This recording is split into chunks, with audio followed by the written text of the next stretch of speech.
What's cracking, everybody? Welcome back to the channel. New video. So I actually was about to get on the game, right? And I checked my the comments real quick, and I saw somebody left a comment, and it was something along the lines of this. He said, I've been watching your videos and it seems like you were doing a hit every other day. I don't understand how you didn't catch another life sentence in there. And I responded to him there.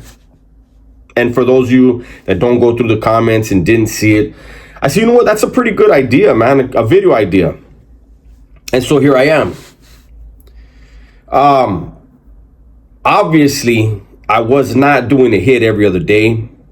And actually, I don't think I've talked too much about doing hits.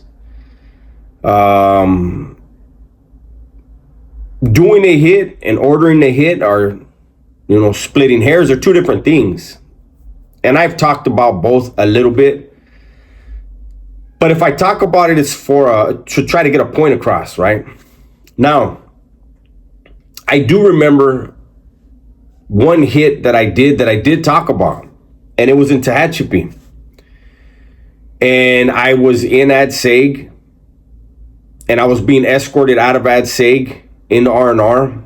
And when I got into R&R, they were going to send me from 4A to 4B, right? It's Tehachapi Max. And when they took me into R&R, receiving and release, so that they could strip me out and, cuff me up, put me on the bus and take me to the yard, the next facility, which is the same prison, but from A yard to B yard. When I went in there, they took my cuffs off and I immediately scanned R&R, and I saw an individual there. He was getting his package, his quarterly package. This individual was very, very, very much wanted, right?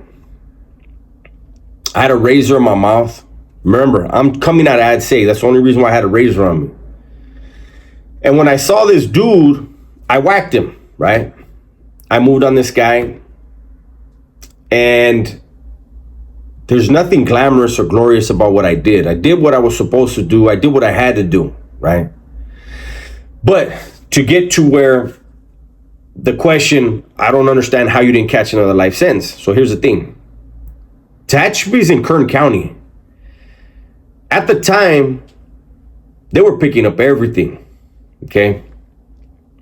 Picking up all the cases. Now, you guys got to understand this. Each county only has a certain amount of resources at their disposal to prosecute cases. And that's cases for the whole county. So what's happening on the streets, and if they have a prison within their county lines, so they got to factor in how much money do they want to spend on these prison cases. And if they spend all their money on prison cases, then the cases in your community can't be prosecuted. So they have a balancing act they got to do, right? And when you're talking about these level 4 prisons, level 4 180 prisons, when you're talking about prison cases, period, if you have someone, and using myself as an example in this example, what were they going to do to me? I had a life sentence. The dude wasn't killed. See, if it's a hot one, then yeah, they're going to pick that case up. But this was an assault with a deadly weapon, right? And one thing about lifers, when we catch a case, and I have to be honest, in that mindset, I put myself in that mindset, and I'm being completely honest with you. I want to force that DA and that DA's office, that county, I want to force them to spend the most amount of money possible on pursuing a case against me, so that they don't have enough money. Maybe the next homie they do, but maybe 5 homies down, they're not going to be able to prosecute them. You see what I'm saying? It's a plan. I'm going to call every character witness I can. I want everything possible in my defense, and I look at as a lifer at that point in time, you don't give a damn about cat. What are they gonna do? Give you another life sentence? Fuck, you're already gonna die anyways. You were stuck. You were done with the streets, and so they knew that. And I made it clear. I said, because when they came to read me my rights, I said, "Hey, get ready to pay some money." I said, "I got all day. I'm gonna make this as expensive as possible." They knew I wasn't lying. So it used to be when you catch a case and you call a character witness, they have to bring them. You can't deny me a character witness in my defense. So we would bring people down.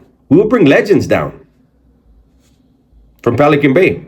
Because back then they were all slammed down. And we'll bring them down and they'll come to the Ad Seg and party, meet new people, expand their reach, right? And so that's really the reason why I didn't, and most of us don't catch new beefs in there. Now, the dudes that don't have life, they're going to pick the case up on you.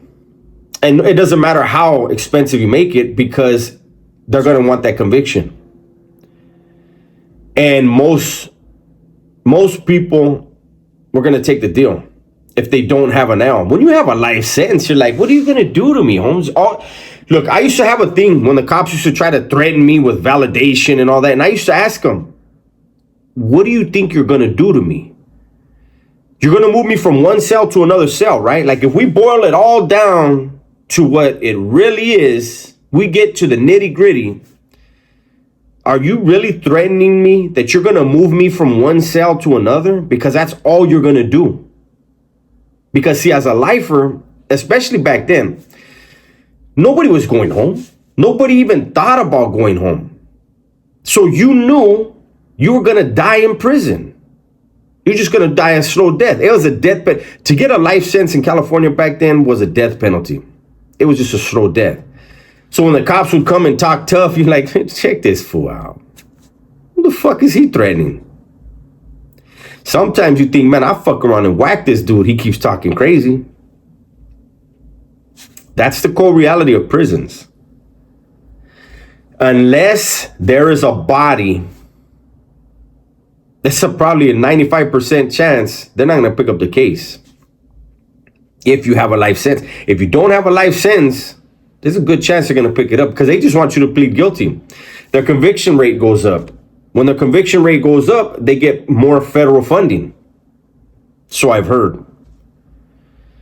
So this is just a quick video just to answer that question rather than people having to go and maybe see the comment. Because I think it was a great question. I don't know if the individual was trying to be a smart ass by saying that it seemed like I was doing a hit every day or every other day. If you watch my videos, it's very rare when I've talked about doing a hit. And if I talk about something like that, ordering something or doing something myself, there has to be a message behind it. I don't glorify, I don't glamorize. There's nothing spectacular about being in prison. I've said it before and I'll say it again, and this is no disrespect to anyone. This is just what I've come to realize. To be a somebody in prison is to be a nobody in life. And the reason why I say that is because nobody in there is living. They're existing. Living is what we do out here. This is where you want to make an impact. Because this out here, when you make an impact out here, that's lasting. That's something to be proud of. You don't see too many dudes in prison proud of what they've done. They did what they had to do. And they did it well. And they're not gonna complain about that. Not the real men. They're not gonna complain about it. They chose a lifestyle. They live by those rules. Even when they know those rules are fluid. The rule applied today, it may switch up a little bit tomorrow depending on who's involved.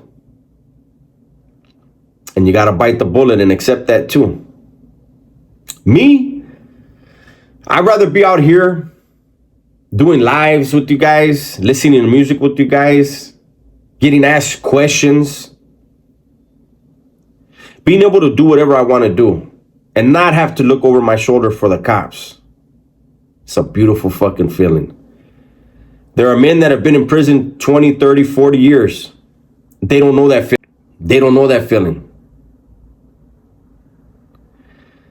If they got a taste of it, they'd be like, damn, what a difference. That's my video for today, though. Everybody, please be safe, be smart, and tell the ones you love that you love them. I'm out of here.